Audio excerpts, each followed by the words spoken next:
Section 2. You're going to hear a talk by a tour guide about the local history of Harbour Town. First, you have some time to look at questions 11 to 15. Now listen to the first part of the talk and answer questions 11 to 15. Good morning, everyone, and welcome to the historic downtown area of Harbour Town. I'm going to give a presentation on the history of the area before I let you all go. There's great weather today, so I'll try to keep this short.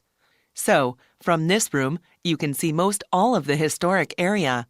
This intersection is where the city was first founded, about 350 years ago. The San Gabriel River is wide and deep, and it was an excellent waterway for the movement of goods. Harbour Town used to produce lots of beef and oranges. Before the city grew, there was lots of open land for grazing and planting fruit trees. They traded these products with other towns and cities. The weather in this region is excellent for growing oranges because there are warm summers and mild winters. Citrus fruits can't survive in places where there is severe frost. At the height of citrus cultivation, there were over 500 orchards growing citrus fruit. Unfortunately, this fertile land also had lots of oil underneath it. In the rest of the country, new technology required the energy found in fossil fuels. After the first oil wells were tapped, agriculture gradually gave way to industry. The farms, orchards, and ranches that surrounded the town were replaced by new factories, cities, and roads. There is very little agriculture in the region these days, and certainly no cattle. The oil eventually ran out, of course, but other industries such as aerospace and entertainment were established. Well, that's a brief history of Harbour Town. You can use one of the computer terminals available in the main office if you want more information. Before you hear the rest of the talk, you have some time to look at questions 16 to 20. Now listen and answer questions 16 to 20. I will highlight some of the sites here just to give you an idea of what we have in the historic center of Harbour Town. You can then explore the area as you please. So, I've already mentioned the intersection where the city was first founded. The main east-west street is called Sunset Road, and the main north-south street is called Santa Monica Avenue. The central office we are in right now is at the northernmost end of Santa Monica Avenue. There are public restrooms here, as well as computer terminals that connect to the internet. Across from the central office is the fruit market. At its height, people from all over the country came to buy fruit from the distributors there. If you travel south from the market and go past the intersection, you will see the Ranch Museum. Here you can learn about the old ranching lifestyle that was such a hallmark of our region. Now, going back to the intersection, if you go west of Santa Monica Avenue, you will find Old City Hall. It is an excellent example of the architecture of the time. In the opposite direction, going east of the main intersection, you can see Sunny Movie Studios. They don't make movies there now, of course, but it was the first company to make movies in our region. Also, the subway station is accessible from all four corners of the intersection. If you didn't take the bus here today, I am sure that is where you came from. Well, thanks again, and I hope you enjoy your visit to the historic area of Harbour Town. That is the end of Section 2. You now have half a minute to check your answers. Section 2. You're going to hear a presentation about the Student Union given during University Orientation Week. First, you have some time to look at questions 11 to 15.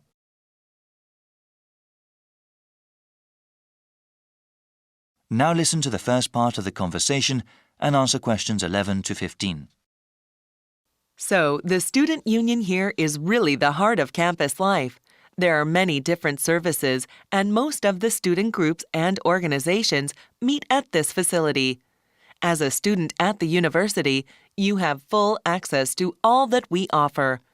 I guess I will talk about the dining facilities first. We have 8 venues from which students can choose to have their meals. 2 of these are franchise outlets that offer normal fast food fare. such as fish and chips, hamburgers, and soda. One dining area has a do-it-yourself system. Specializing in food for the vegetarian and vegan members of the campus community, there is a wide selection of vegetables, fruits, and grains. At the end of the buffet are several cooking stations available for students to create their own meals. The Student Union has a wide variety of entertainment options as well. Those over the minimum age can drink at one of the 3 bars.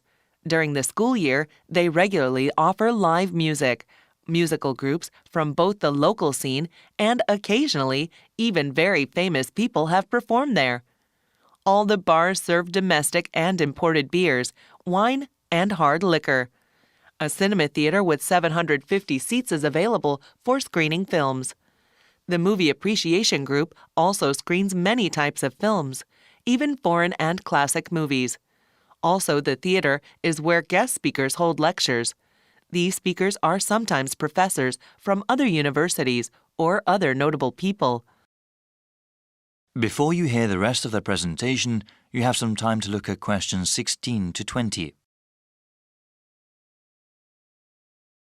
Now listen and answer questions 16 to 20. Now I want to explain how to go about reserving a space in the Student Union for your event. We have several different types of rooms, ranging from small gathering areas to large lecture halls.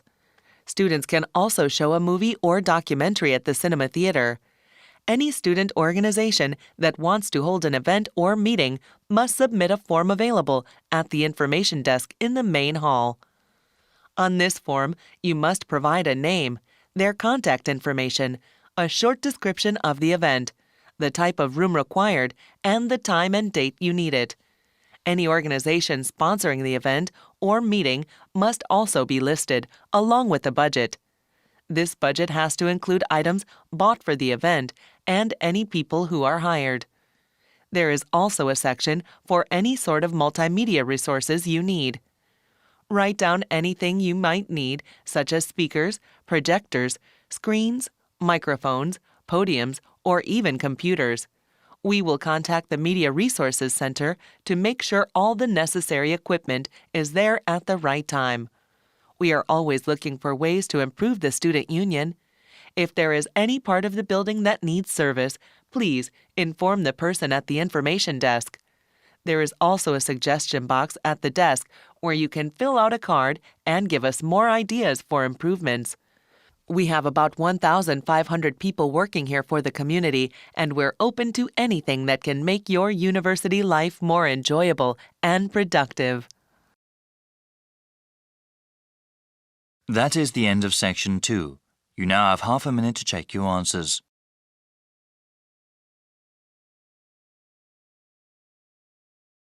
Section 2.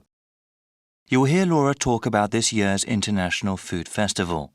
First, you have some time to look at questions 11 to 14.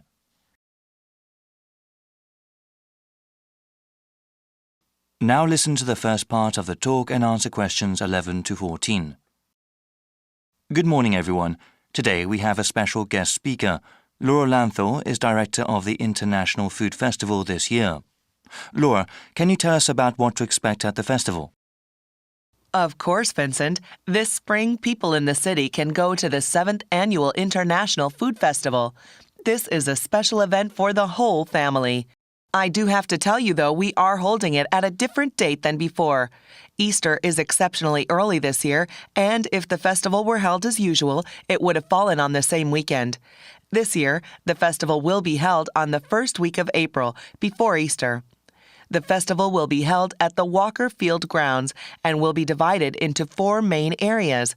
There will be a Western food area with authentic representations of European cuisine. There will also be an East Asian section with chefs and products from Japan, Korea, and China.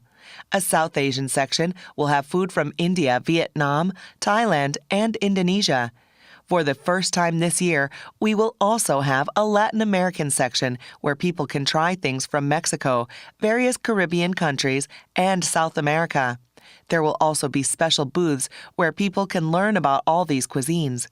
This year, we are expanding the cooking workshop and demonstration portion of the festival. Attendees last year really seemed to like learning about food and having a hands-on experience. Before you hear the rest of the talk, you have some time to look at questions 15 to 20. Now listen and answer questions 15 to 20. I'll give you a brief description of 3 of the workshops we have. Like I said, these allow you to participate directly in the making of food and teach you techniques you can use at home. For a full list of them, please go to our online website. We will give you the site address after the end of my talk. You will also find there the procedure to pre-register for the workshops. Pre-registration takes place when you buy your festival tickets and is highly recommended. Non-Western food has become increasingly popular these days, and many people are interested in how to cook such food at home. Such cuisines use a variety of different spices, ones that aspiring cooks might not be familiar with. Therefore, our world tour of spices is a good introduction to the flavor profiles of other cuisines. I would recommend it for adults who want to seriously learn about cooking. Small children might not take to the more exotic spices. One workshop that is meant for children is Candy Adventures. They're traditional activities like making gingerbread houses. Other activities teach basic decorating techniques, including the proper use of coloring dye. Kids can also learn how to make flowers and other objects out of cake frosting. We understand the concerns of parents regarding their children's health, so everything used in this workshop is either sugar-free or uses acceptable sugar substitutes. Lastly, we have a workshop that is suitable for the whole family. Salads Forever is a workshop for everyone interested in healthy eating. There will be different kinds of salads that people can try and demonstrations that show how to make them. Salads have grown in popularity these days and are a healthy addition to any diet if prepared the right way. The workshop will also teach how to make healthy salad dressings. I'm afraid that's all I have today. Please visit the festival website for more details.